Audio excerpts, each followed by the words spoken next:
Yo, what's up mga kayokabs? Magandang gabi po muli sa inyong lahat. At syempre narito po muli ang inyong lingkod, Master Lekim.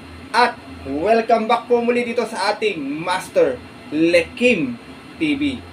Bago ko po simulan tong ating video ngayong gabi mga bayang karista, make sure na dapat nakalike na tayo at nakasubscribe. Pakihit na rin po yung notification bell or bell icon para maging updated kayo sa mga susunod ko pa pong upload na video. At ngayong gabi mga bayang karista, meron tayong muling konting silip, giya, at waste analysis sa karera para po ngayong araw ng Sabado, November 11, 2023, third day racing dito po sa Metro Malbar, Batangas. At meron po sila inyandang 7 races na magsisimula po sa ganap na alas 3 ng hapon. Bagamat may si ating karera ngayong weekend races mga bayang karisa, sigurado naman po ako next week action pack yung ating weekend races kasi meron tayong mga stakes race na parating next week mga bayang karisa. At yun, syempre sana makatulong sa inyo to, matapat yung ating mga dihadong napili na syempre hindi ko na rin papatagalin agad dyan at pupuntahan natin agad dyan bayang karerista matapos lamang syempre yung ating maikling intro. Kaya let's go mga kayo Gabs!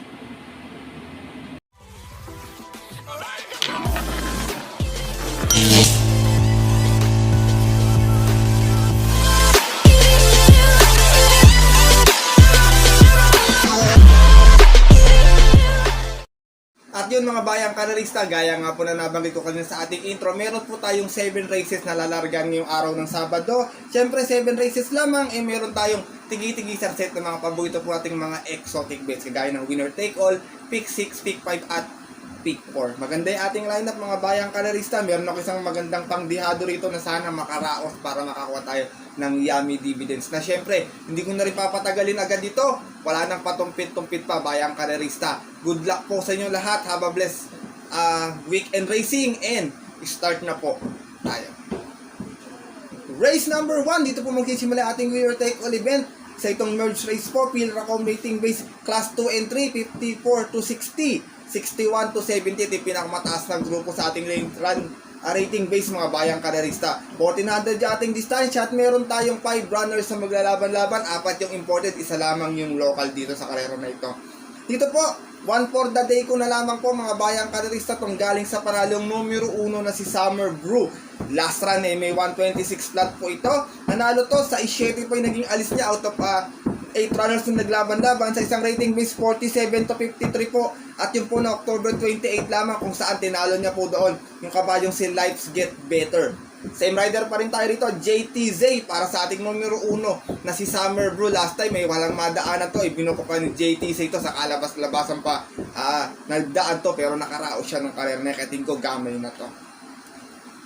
Race number 1 po mga bayang karerista, inuulit ko po muli 1 for the day po natin. Sigurado ko solo ng mga bayang karerista to. Numero 1, Summer Brew. Good luck po. At lipat na po tayo dito sa ating race number 2 kung saan magsisimula naman yung ating pick 6 event. Pilracom handicap at Pilracom rating based handicap system class 3 merge race po muli ito 40-46, 47 to 53. Meron tayong muling 5 runners sa distansyang 1400 meters. Dito pa first choice ko, lone imported horse in this race, numero 1, Euroclidon. Narerenda na po na kanyang regular jockey, Patty Dilemma. Gamay na gamay ni Patty itong kabayan na to. Naiuuna ni Patty ito pag maganda yung post position Meron lamang itong 126.2 last run. Dumating itong pang-4, 1-3 yung naging alis niya out of 8 runs na naglaban-laban. Same rating base spot yung po na October 28. Doon po sa karerang napanalunan ng kabayong si Summer Brew. From CS Pare Jr., this time po regular jockey na Patty Dilemma ang rerenda para sa ating numero 1 na si Euroclidon. Second choice ko na magandang pangdihado lamang, baka kursunada niya mga bayang karerista. Last time kasi maganda na tinakbo nito. Numero 3, Ayazaki. Narerendaan po ni John Anthony Guse. Last run sa Emilia po, meron tong 142 flat. Nakatarasera po ito, 2.5 yung naging alis niya out of 7 runners na naglaban-laban. Isang rating base 40 to 46 naman po. At yung po na October 29 kung saan ang nanalo po ron race number 1 yung kabayong si Open Billing. Same rider pa rin tayo rito. John Anthony Guse para sa pandihado nating numero 3 na si Ayazaki. Race number 2 po mga bayang kalit. Sa 5 lang yung ating kalaw. Kung may napupusuan pa po kayo, dagdag na lamang tayo rito First choice ko po muli, numero 1, Euroclidon. Second choice, pangdihado, numero 3, Ayazaki. Good luck po. At narito na po tayo sa ating race number 3 kung saan magsisimula yung ating Pick 5 event. At isa itong PhilRaco Mating Base Class 4, 22 and 27 split bracket. Meron tayong 7 runners, 1400 muli ating distansya bayang karerista. Dito po first choice ko, bagong baba sa grupo. Last time hindi naman gano'ng ginalawan. Numero 3, Bahandi. Nare-rendahan po ni Jomer Estorque. Last run may 128.6 lamang ko. Dumating itong pang-6. Out of 6 runs na naglaban-laban. Isang rating base 28 and 33 po. At yun po ng last week ng November 5 lamang mga bayang karerista. Doon po sa karerang napanalunan ng kabayong si Yanas Silver. Same rider pa rin tayo dito, Jomer Estorque para sa ating numero 3 na si Bahandi. Second choice ko, magdadala ng marcha, maganda yung post position. Buenas pa yung sakay ngayon, numero 1, Ginebra. Nare-rendahan po ni JB Hernandez. Ito naman si Ginebra, huling takbo. May 127.4 lamang. Dumating itong pampito. Out of 14 runs na naglaban-laban. 1-2 po yung gano'n naging outings doon. Sa isang rating base 28 and 33, bumaba na rin pala ng grupo to dito mga bayang karerista. At yun po, noong September 9, kung saan ang nanalo doon yung imported horse na si Late Night Lady. From John Alvin Guse, buenas ang sakay ngayon, JB Hernandez para sa ating numero 1 na si Ginebra. Sinasama ko pong third choice, medyo nakapwesto ng maaga, malaki rin yung tsamba. Numero 2, Work From Home, nare-rendahan po ni John Paul A. Guse. Napanalo ni Pau Pau to last time, may 127.4 to. 7 sa 8 yung naging outings niya, out of 10 runs na naglaban-laban. Same rating base din po. At yung po na October 28 naman, kung saan tinalo niya po doon yung nayamadong si Amor Mi Amor. Same rider pa rin tayo dito, John Paul A. Guse para sa ating numero 2 na si Work From Home. Race number 3 po, mga bayang karerista. Kung may napupusuan pa po kayo dito, dagdag na lamang po tayo ha. First choice ko po muli, numero 3, Bahandi. Second choice, numero 1, Ginebra. At third choice, yung numero 2 na si Work From Home. Good luck po. At narito na tayo sa ating race number 4 kung saan mag-start naman yung ating Pick 4 event. PhilRaco Mating Base Class 4, 16-21 split. Meron tayong 6 runners na maglalaban-laban. Distansya po muli natin is 1400 meters. Dito po bayang karerista, ito yung aking long shot of the day ngayong araw ng Sabado. Numero 1, Pay the Lady. Nare-rendahan po ni JC De La Cruz. Itong kabayan na to, maganda yung post position niya. Pag pinabayaan nila, tingin ko may kalalagyan sila rito. Meron lamang itong 128.4 sa 1400 bayang karerista. Dumating itong pampito noon. 2-7 naging outings niya out of 8 runs na naglaban-laban sa isang rating base 28 and 39. Tatlong grupo po ang binaba nito mga bayang karerista. At yun po na September 27, doon po sa karerang napanalunan ng kabayang si Payrose Perry. From JB Guerra, this po apprentice Don Marlon De La Cruz ang rerenda para sa ating numero 1 long shot na si Pay the Lady. Second choice ko, pwedeng umagapay agad sa unahan to, numero 5, Octubre 14. Nare-rendahan po ni Berjomel Galieta. Ito naman last run may 128.6 lamang. Dumating ng pang 5. 4-5 yung naging outings out of 10 runs na naglaban-laban. Same rating base din po. Yung po ng November 4 naman kung saan ang nanalo po doon last race yung kabayong si Melania. Same rider pa rin po tayo rito ha. Berjomel Galieta para sa ating numero 5 na si Octubre 14. Race number 4 mga bayang karerista. Pass po muna ako kay Santansa. Kayo na pong bahala kung kursunadan niyo po siya isama sa diskarte at mga rota. Hindi po kasi wala pong permanenteng takbo mga bayang karerista. Minsan nasa unahan, minsan po nasa dulo. Kaya kayo na pong bahala kung napupusuan niyo po siya dagdag niyo pa rin po sa inyong diskarte at mga rota. First choice ko po muli sa ating race number 4. Long shot ko po ngayong araw ng Sabado. Numero 1, Pay the Lady. Second choice, numero 5, Octubre 14. Good luck po. At narito na tayo dito sa ating race number 5 mga bayang karerista. 1400 muli ating distansya. PhilRaco Mating Base Class 4, 16-21 split muli. At meron tayong 6 na kalawak na maglalaban-laban. 3 yung matulin dito. Baka magkaroon na Ellis with battle sa unahan. Mula kay Southern Man, Melep Lewis at syempre yung Grey Galloper na si Galloping Ghost. Kaya tingin ko, baka mapabor to sa galing sa dalawang sunod na paralo. First choice ko, numero 3, Electrify. Nare-rendahan po ni JG Serrano. Medyo may kabigatan lang pero kung sakaling magkakaroon nga po ng bugbugan sa unahan sigurado ako siya yung makikinabang ng karera na ito. Last run nanalo to, may 142.6 sa milya. 8-8 po yung naging alis niya out of 11 nasa naglaban-laban. Same rating base din po. At yun po nung October 29 kung saan tinalo niya po doon yung kabayong si Grand Monarch. Same rider pa rin tayo rito, JG Serrano para sa ating numero 3 na si Electrify. Second choice ko na pwedeng manood lang din sa unahan to kasi pwedeng naman to isunod lang, may remate to ng konti. Numero 2, Melep Luis, narerendahan po ni M.A. Alvarez. Last round naman ito, 1,000 meter na segunda, may 101 flat po ito. 4-5 yung naging alis out of 9 rounds na naglaban-laban. Same rating base din po yun po na October 27 naman kung saan ang nanalo po doon yung kabayong si Gintong Hari. Same rider pa rin tayo rito, Mark A. Alvarez para sa ating numero 2 na si Melep Luis. Race number 5, mga bayang kalerista. First choice ko po muli, numero 3, Electrify. Second choice, numero 2, Melep Luis. Good luck po. At narito na tayo dito sa ating penultimate race ngayong araw ng Sabado. 1400 muli ating distansya at is another merge race po muli ito ha. Pilracom rating base class 4. 28, 33, 34, and 39 po. Meron tayong 7 runners na maglalaban-laban dito. Ito magandang kalera din, bayang kalerista.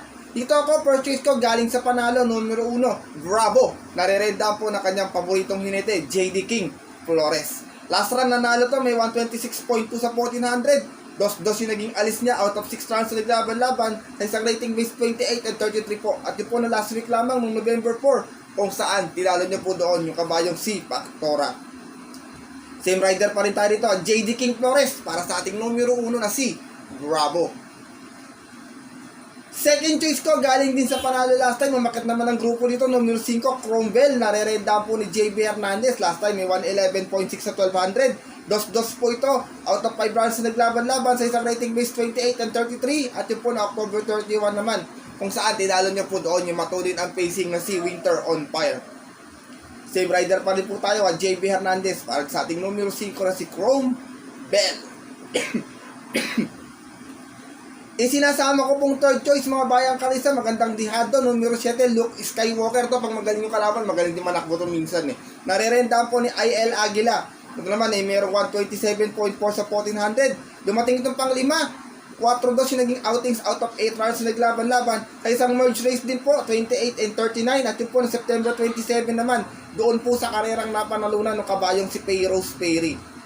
From IA Aguila, this time po IL Aguila ang narenda para sa ating dihadong numero 7 na si Luke Skywalker. Race number 6, penultimate race sa mga bayang kalisa. Kung may napupusuhan pa kayo, dagdag na lamang tayo rito ha. First choice ko po galing sa panalo, numero 1, Bravo. Second choice galing din sa panalo, numero 5, Cromwell. At third choice, magandang dihado, numero 7, Luke Skywalker. Good luck po. At narito na tayo sa ating last and final race, mga bayang karista ngayong araw ng Sabado. Para tingnan siyempre ito natin mga paboritong exotic bets sa Take All, Pick 6, Pick 5, maging Pick 4, pati yung ating final DD1 event. Sa itong Pilracom rating base class 5, 6, and 10 speed. Ito yung pinakamababang grupo natin ngayong araw ng Sabado. 1400 yung ating distansya at meron tayong 9 runners na maglalaban-laban. Ito tingin ko, anybody's race to, bayang karista. Pisilin yung mabuti rito kung sino yung makukusunadaan nyo bagamat paratingan to. First choice ko rito, maganda yung post position ngayon. Sana wag maiwan sa alisan, numero 9, Dollarama. Narerentahan po ni Berjomel Galieta. Last time po, segunda ito, may 129.4. Sa isa naging alis niya out of 6 rounds na naglaban-laban. Isang rating base 6 and 10 po. At yun po ng November 4, kung saan ang nanalo po doon yung banderang tapos na si Destiny. Same rider pa rin tayo dito, Berjomel Galieta para sa ating numero 9 na si Dollarama. Second choice ko, ito naman, napalaban sa unahan last time. Dito tingin ko kung sakaling madidiskarte ng maaga, baka makachamba na. Numero 3, Himanshi. Narerenda po ni JRD Ocampo. Tandun dito sa kaya nila Destiny last time. Tarsera ito, meron tong 129.4.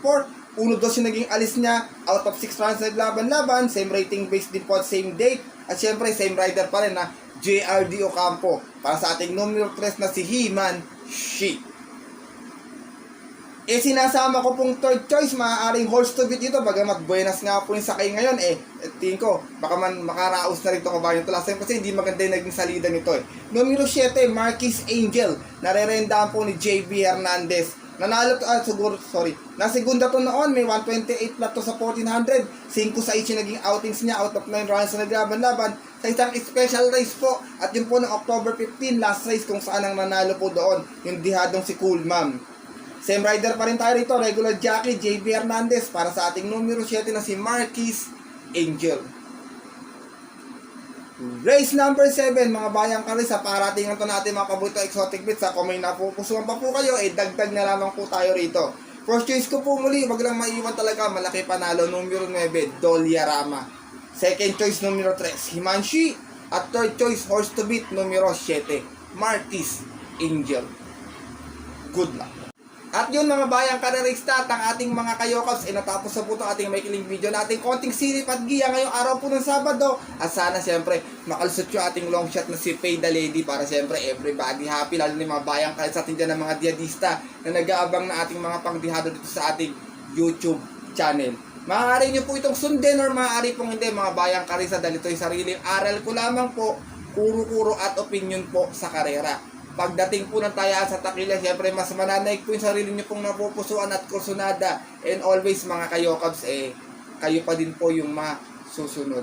Good luck po muli sa inyo lahat and happy racing. Bagamat bitin tayo sa ating karera ngayong weekend, pareha 7 races lang Sigurado ako, sana makadali tayo ngayong linggo na to para next week medyo action pa yung ating karera. Meron tayong pandagdag na bala sa mga karerang magaganap sa susunod po na linggo. Siyempre, meron tayong Marco Breeders' Cup tsaka ating Ambassador Powanko na lalargaan po sa November 19. Sana makachamba tayo ngayong weekend na to mga bayang karerista. Muli, maraming salamat po siyempre sa inyong walang sawang pagtutok, tiwala at suporta palagi dito sa ating YouTube channel. At utang na loob ko po sa inyo lahat mga bayang karerista, kasi kung wala po, kung di po dahil sa inyo, syempre wala din po ako ngayon dito sa ating YouTube platform na talagang malaking tulong po ito para sa akin mga bayang karerista. Kaya muli, maraming salamat po. Huwag po kayo magsawang sumuporta sa mga kagaya po namin mga YouTube tipsters, vloggers. Bagamat minsan, hindi natatapat yung ating mga giya, syempre nandyan po rin po kayo always na nakasuporta dito sa ating YouTube channel. Muli, mabuhay kayo mga bayang karerista, lalo sa mga kayokaps natin dyan, at sana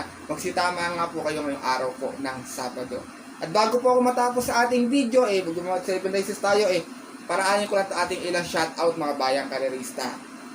Shoutout nga po pala sa inyo at magandang gabi kay Sir Ariel Maranak dyan sa IAMS OTV, kay Ma'am Elena Tampos, Alexander Binuya, kay Sir Daniel dyan sa Boss OTV, shoutout po sa inyo. Ganun din yung mga bayang karerista dyan sa Boss OTV, shoutout po sa inyo dyan. Kay Elmer Hernandez, kay Sir Marlord Resurrection, shoutout sa inyo. Kay Sir Rodel Amores, ganun din kay Victor Bueno Jr., Celestino Cabardo, shoutout sa inyo from Parola Tondo.